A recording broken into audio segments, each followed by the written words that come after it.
Bonjour mes chers amis, les habitués de la chaîne vidéo La Voix de la Vérité. Aujourd'hui, je vais traiter d'un sujet d'économie pour pouvoir expliquer un petit peu toute cette crise du capitalisme à travers le monde. Parce que quand on voit que l'Europe est au bord du gouffre, que la Grèce est à l'intérieur du gouffre et que tous les pays en souffrent. Et si les gens en parlaient il y a déjà 50 ans, ou peut-être même un siècle, que à courte échéance, le capitalisme allait à sa perte, il est bien entendu que, de façon rétrospective, on leur doit quand même un hommage. Parce que l'intelligence de quelqu'un, c'est toujours de prévoir. Et les gens qui ne prévoient pas, ce sont toujours des gens qui sont plus ou moins déficients dans l'intelligence. Je ne parle pas des gens qui veulent s'accaparer quelque chose qu'ils ne comprennent absolument pas. Alors je vais attaquer le capital, critique de l'économie politique, du titre original allemand Das Kapital, Critique of der Politischen Ökonomie, et l'ouvrage majeur du philosophe et théoricien de l'économie politique, EP allemand Karl Marx. Marx a consacré plus de 20 ans de sa vie à l'écriture de cette œuvre, mais n'en a achevé qu'une partie. Le premier livre, publié en 1867, consacré au développement de la production capitaliste, Des brouillons de Marx ont été utilisés par Frédéric Engels pour publier les livres 2 et 3 en 1885 et en 1894. Les ébauches de Marx consacrées à l'histoire des socialistes allemands, Karl Kostrun, dans l'ouvrage Les théories de la plus-value.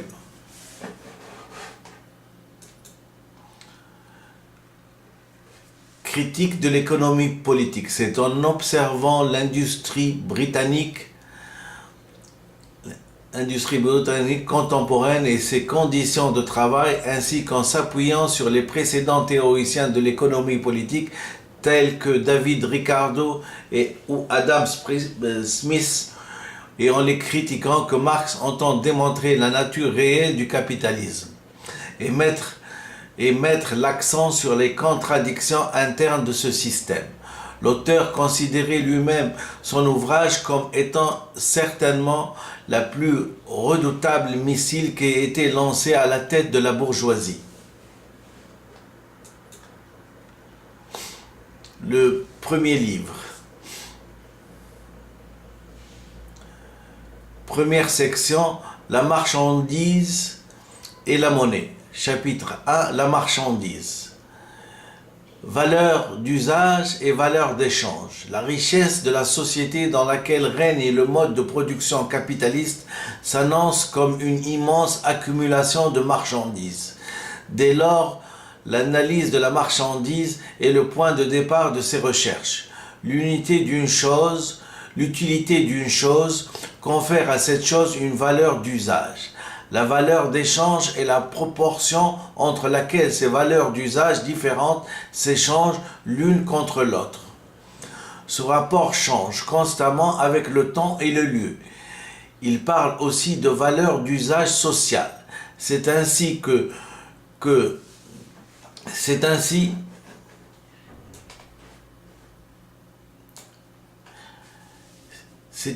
et cela par le rapport des échanges, ainsi I carteron de froment égale A kg de fer. Il existe donc quelque chose de commun entre ces deux marchandises. Chacun de ces deux objets se retrouve donc réductible à un troisième.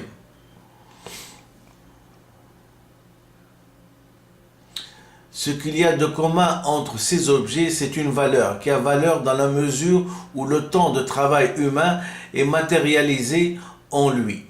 C'est ainsi que la grandeur de la valeur est fonction du quantum de travail nécessaire à la fabrication de l'objet. Mais cela pose problème en ce sens que le travail ne saurait être unique.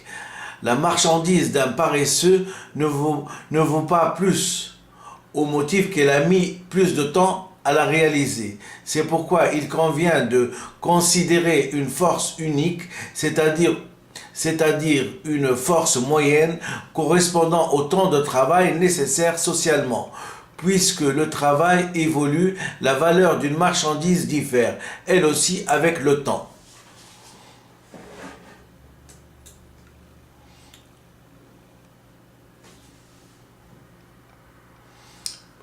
Livre premier, le double caractère du travail.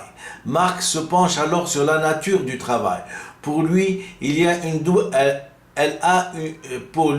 a une double face. Le travail compris dans la valeur d'usage de chaque marchandise est spécial et répond à un but particulier.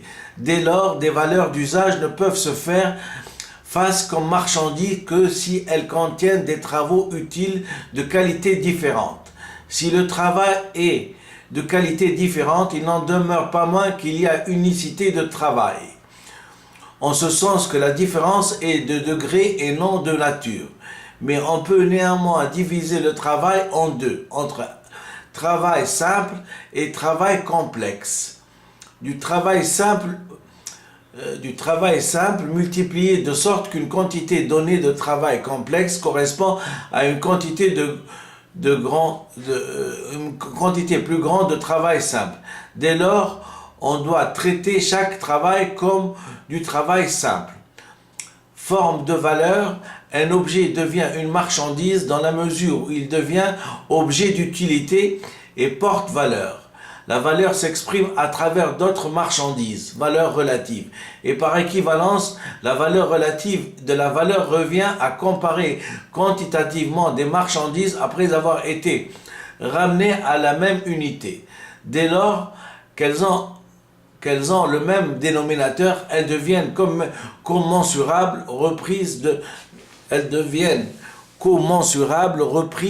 de Aristote. Il y a donc une essence unique entre les marchandises. L'objet est de plus forte valeur dans le sens où le travail humain est accumulé en lui. C'est pourquoi si la valeur d'usage de 20 mètres de tissu et de un habit sont différents, leur valeur d'échange est la même.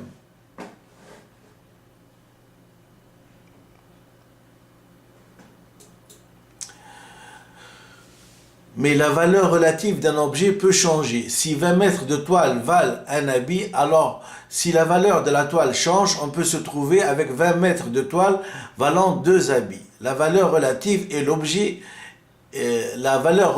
l'objet est changée. Cette valeur relative qui amène une forme d'équivalent est la forme sous laquelle elle est immédiatement échangeable avec une autre marchandise. La monnaie est donc une marchandise spéciale. Elle est équivalent universel dans la mesure des marchandises. En généralisant, on parvient à une forme de valeur générale où toutes les marchandises tendent à se donner une équivalence dans une même marchandise. En remplaçant cette marchandise par la monnaie, on arrive à la forme monnaie selon laquelle toute marchandise a la même valeur qu'une certaine quantité de monnaie. La marchandise a donc pour les individus un caractère fétiche, voire fétichisme de la marchandise, puisque le rapport social entre les producteurs contenu dans la valeur et entre les producteurs contenu dans la valeur est masqué par sa valeur monétaire qui fait apparaître la valeur comme une propriété matérielle intrinsèque de la marchandise. Chapitre 2. Des échanges. Les marchandises échangées par l'homme ne sont pas des marchandises auxquelles il ne trouve pas lui-même d'utilité. Ces marchandises sont alors des porte-valeurs, puisqu'elles ne sont que des instruments d'échange qui permettent à l'homme d'acquérir des biens qui lui sont utiles.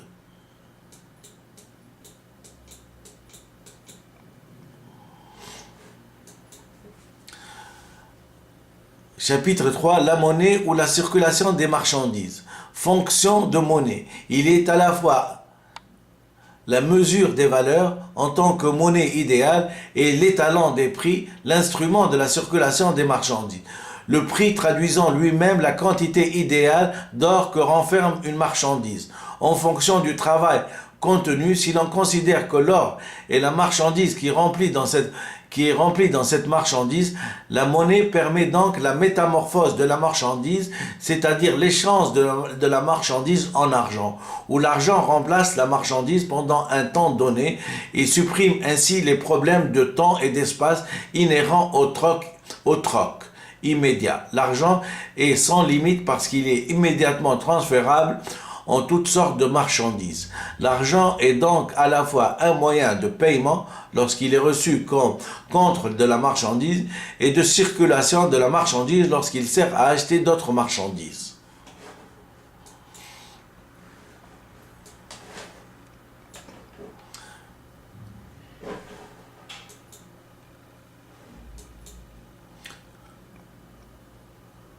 Deuxième section, la transformation de l'argent en capital. Chapitre 4, la transformation de l'argent en capital. La circulation des marchandises est le point de départ du capital. Alors que l'échange naturel et marchandise, argent-marchandise, où l'argent n'est qu'un intermédiaire qui facilite l'échange des marchandises, le capital naît d'un échange AMA', où A' correspond à A, la quantité d'argent de départ augmentée d'une plus-value. Chapitre 5. Les contradictions de la formule générale du capital. Toutefois, les plus-values ne peut naître simplement de l'échange des marchandises. En effet, l'individu étant à la fois acheteur et vendeur, il ne peut vendre sa marchandise 10% plus cher sans ensuite acheter une autre marchandise 10% plus chère. Il faut donc chercher ailleurs l'origine de la plus-value. Chapitre 6. Achat et vente de la force de travail. Seule la force de travail a la faculté d'être une marchandise qui, lorsqu'on la consomme, réalise du travail et par conséquent crée de la valeur on la consomme. La valeur d'échange de la force de travail est elle-même à rapporter à la quantité de travail nécessaire à la production des denrées alimentaires qui permettent à l'individu de renouveler sa force de travail. C'est certainement là que se trouve l'origine de la plus-value. Production de la plus-value. Production des valeurs d'usage et production de la plus-value. Pour produire, le producteur a besoin de produits qui ont nécessité un travail. Le tisseur a ainsi besoin que les individus aient travaillé à extraire le coton. En consommant de la force de travail pour produire les valeurs d'usage, le capitaliste se situe donc dans une logique normale de producteur. Toutefois, le capitaliste se rend compte que la valeur d'échange d'une demi-journée de travail permet à l'individu qui vend sa force de travail de produire pendant une journée entière. En vendant les marchandises à une valeur d'échange qui équivaut davantage de travail humain que ce qu'il en coûte, le capitaliste réalise ainsi sa plus-value. Chapitre 8. Le capital constant et le capital variable. Au cours de la production, les marchandises qui sont utilisées en tant que matière première, moyen de production, voient la valeur d'échange qu'elles possèdent et qui se trouve ainsi utilisée, transférée dans la valeur d'échange de la marchandise produite. Cette partie du capital existe déjà avant le processus de production présent. Elle se nomme donc capital constant. En revanche, la partie du capital transformée par la force de travail change au cours de la production, puisqu'elle reproduit son équivalent et en plus un excédent, la plus-value. Il s'agit donc de capital variable qui contient alors la valeur de force de travail plus un excédent. Taux de la plus-value et journée de travail. Chapitre 9. Le taux de la plus-value. Le taux de la plus-value, P sur V, sur travail égale travail nécessaire. Il est donc indépendant du capital constant qu'il faut considérer comme nul pour ne prendre en compte que la plus-value. Ce taux de plus-value peut par exemple être de 100%. Si pendant une journée de 12 heures, le travail nécessaire et le surtravail durant tous deux 6 heures, l'ouvrier a donc travaillé une moitié de jour pour lui-même et l'autre moitié pour le capitaliste. Chapitre 10, la journée de travail. La limite minimum de la journée de travail correspond à la partie de la journée de travailler pour le renouvellement de la force de travail. La limite maximum, si elle dépend des bornes physiques de la force de travail et des limites morales, est beaucoup plus élastique et elle n'est déterminée que par le rapport de force entre le capitaliste et le travailleur. Quand il n'y a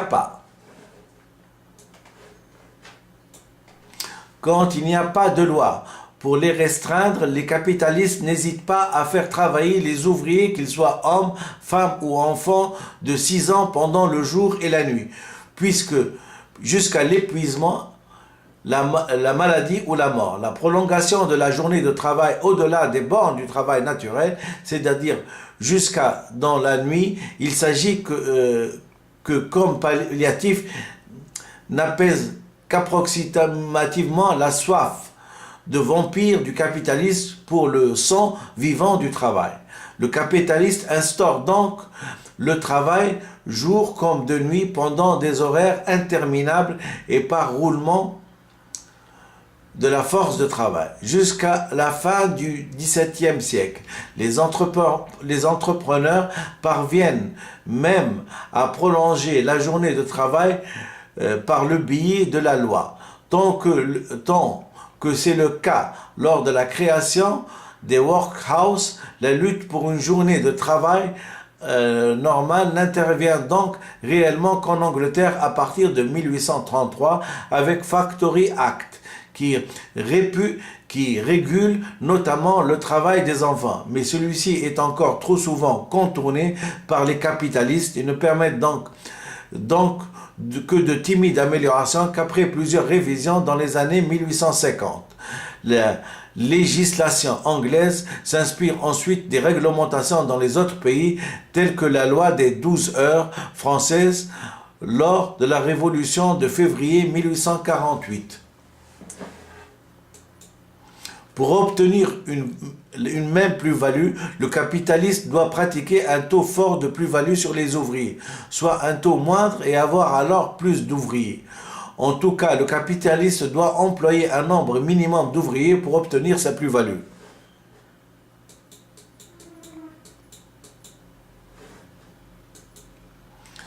Quatrième section, la production de la plus-value relative. Chapitre 12, la plus-value relative. La plus-value absolue, qui est la plus-value produite par la simple prolongation de la journée de travail, est à distinguer de la plus-value relative obtenue par l'abréviation du temps de travail nécessaire, c'est-à-dire en modifiant la proportion dans une journée de travail nécessaire par rapport à celle du surtravail, sans augmenter la durée de cette journée de travail. Ainsi, seule une hausse de la productivité des travailleurs va permettre la hausse de la plus-value relative. Chapitre 13, coopération. Les hommes travaillent ensemble, fournissent davantage de travail que s'ils travaillaient séparément. Cela vient de ce que l'homme est par nature, sinon un animal politique, suivant l'opinion d'Aristote, mais dans tous les cas un animal social. Cette proportion supérieure de travail obtenue par la coopération entre les ouvriers est d'autant plus profitable aux capitalistes qu'ils payent l'ouvrier seulement pour le travail individuel qu'il apporte et non pour le travail collectif supplémentaire qui découle de la coopération. Chapitre 14. Division du travail et manufacture. Chapitre 14. La division du travail manufacture. La manufacture a pu naître de deux façons différentes. Soit il s'agit de la combinaison de métiers divers et indépendants que l'on désagrège et que l'on simplifie, soit qu'il s'agit de coopération d'artisans de même genre dont le métier est décomposé en 6 opérations diverses et chacune de ces opérations est isolée. Dans tous les cas, la tâche d'un travailleur se trouvant décomposée et simplifiée à l'extrême, celui-ci la répète pendant toute la journée et possédant le matériel adapté, le travailleur parcellaire réduit le temps mort, gagne en habileté et devient donc plus productif. Les manufactures hétérogènes, c'est-à-dire les manufactures où sont produites les marchandises formées de plusieurs pièces ensuite assemblées en un seul, comme dans le cas d'une fabrique de montres, sont imparfaites et font peu gagner en productivité. En revanche, les manufactures sérielles, c'est-à-dire celles où les marchandises produites parcourent des phases de développement connexes, comme dans le cas d'une manufacture d'épingles, sont parfaites puisqu'elles permettent d'utiliser au maximum le travailleur parcellaire et sa productivité. La division de travail suppose l'autorité absolue du capitalisme sur ces hommes, transformés en simples membres d'un mécanisme qui leur appartient. La manufacture nécessite donc que l'ordre soit maintenu car les risques d'indiscipline de la part du travailleur sont grands. Et ce n'est que l'intervention des machines qui supprime la main-d'œuvre comme principe régulateur de la production sociale. Chapitre 15. Le machinisme et grande industrie. Le machinisme de la grande industrie, ainsi que l'avènement du machinisme. L'ouvrier devient moteur de la machine, n'intervient plus directement sur le produit fabriqué. Toutefois, la valeur transmise par la machine étant d'autant plus faible que la machine dure longtemps, l'industrie mécanique réagit en s'appropriant des forces de travail supplémentaire, celui des femmes et des enfants, en prolongeant la journée de travail et en intensifiant le travail, c'est-à-dire enfin de produire en un temps toujours décroissant une quantité toujours croissante de valeur. Dans la manufacture et le métier, l'ouvrier se sert de son outil. Dans la fabrique, il sert la machine.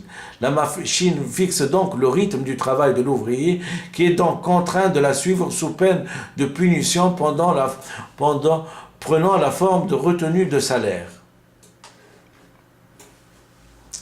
L'environnement de travail est malsain. Les particules de matières premières inondent l'air ambiant. Le bruit est constant. Les accidents de travail sont innombrables. Les ouvriers sont donc cherchés à lutter contre la machine, d'abord en s'attaquant à elle-même. Par contre, le mode social d'exploitation qu'elle provoque et qui s'ajoute aux inconvénients temporaires qu'elle entraîne, la baisse de l'emploi. La machine peut ainsi se présenter comme concurrente directe de l'ouvrier. Si selon certains économistes, selon une loi de la compensation, les ouvriers dégagés par l'arrivée de la machine trouveront forcément de l'emploi dans une autre branche de l'industrie, on remarque au contraire que dans ce cas, s'ils parviennent à se tirer du chômage, c'est pour pratiquer des emplois d'esclaves domestiques modernes. Si le développement des machines entraîne la multiplication des esclaves de travail par son fonctionnement, les améliorations apportées aux machines entraînent souvent une hausse de la part du capital constant au détriment de celle du capital variable.